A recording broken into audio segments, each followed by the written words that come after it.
that look like for like a 12-year-old Dalvin Cook? The good, the challenges. I think it's, and I mean, I think it's good to be open about what you faced and even what you saw, because I saw so many of these videos. In a lot of ways, it seemed like football maybe saved you to a certain extent. Yeah, football was definitely my way out of the situation that we was in. Growing up in Miami is one of those things where you grow up faster than you could imagine.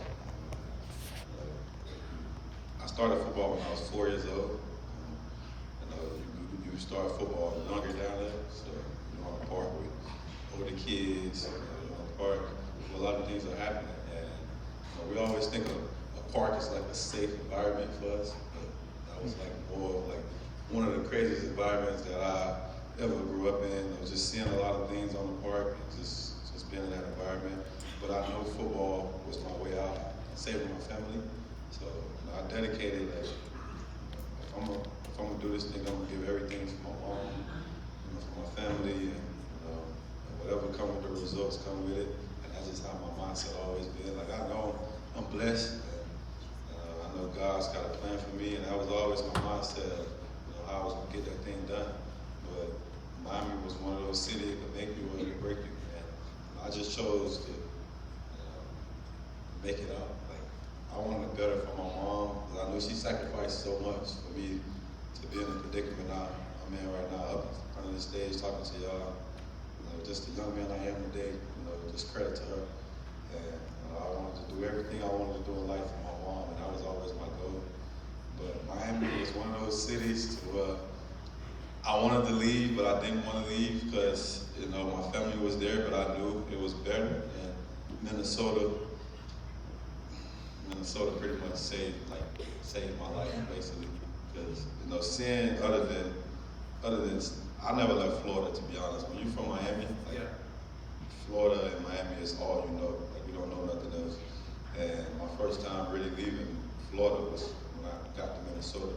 So for me, seeing the nice people, the better environments, the better community, the nicer houses, it made me want more for myself. Like, it made me want to get to that point in life of being successful, just being more in life, being a role model for kids, brightening kids' day, just the little things that made me cherish that, because I seen it was more to life when I got to Minnesota, and that's why I say Minnesota is my home for life now, because it showed me more than Miami ever showed me, and I was there for 20 years, and then Minnesota is like everything to me, and I just love Minnesota.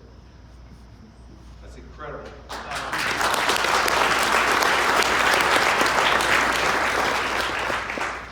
Were there some friends that you grew up with that didn't make it out?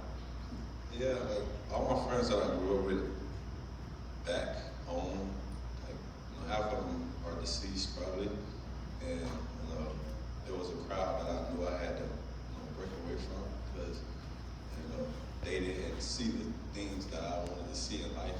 I seen the bigger picture that they seen, so I kind of took 2 steps back from that and just wanted better in my life.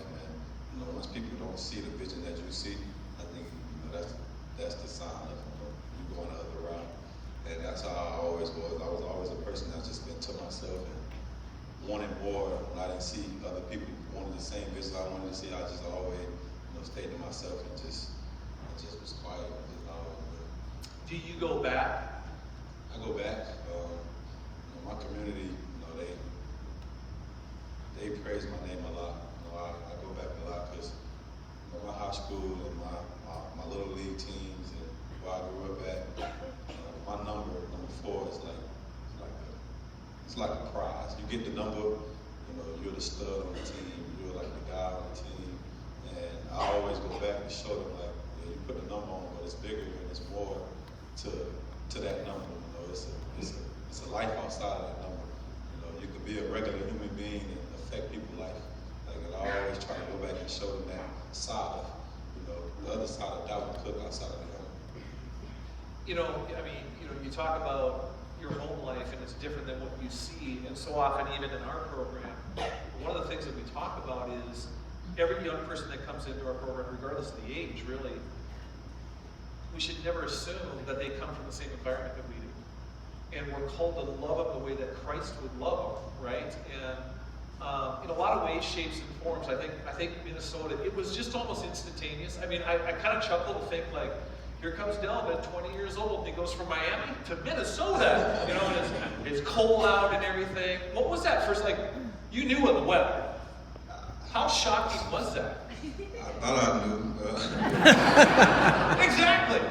It was crazy because when I got drafted, in 2017 when I got drafted, you know, everybody went through the draft process, and you know, you got teams that tell you, all right, you're on the board, I'm gonna take you this and that. You know, they sell you dreams until the dash and you come and none of that happens, and you go to a team that's unexpected. And that was kind of like my story. And a lot of teams promised me, you know, they was gonna pick me, and I kind of like fell to the second round. And Minnesota called me that morning, and I'm going through the motions of, you know, Rick Spielman, I'm talking on the phone. And I'm not thinking like, where is Minnesota? Like I never even thought about it. Now we had the conversation, you know, it was briefly, and then the drive come that night, and I get the call from Minnesota.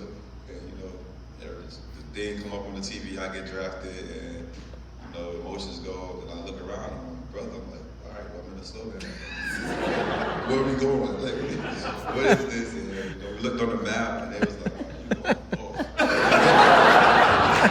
Yeah, I was like, oh man.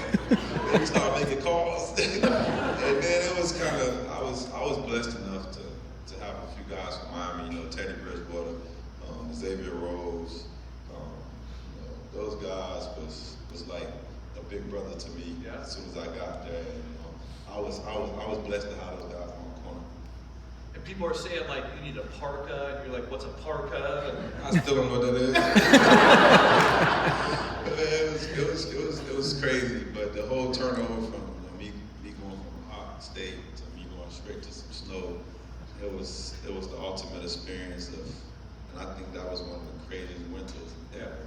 That year, and I was a part of it. Yeah. Well, you go from Miami there, and you have that climate change, you have the culture change, but you go into the cold conditions, but you are greeted so warmly, almost instantaneously. Like, and I believe that that is a testament to your character. I feel like people, and even when we told people that you were coming,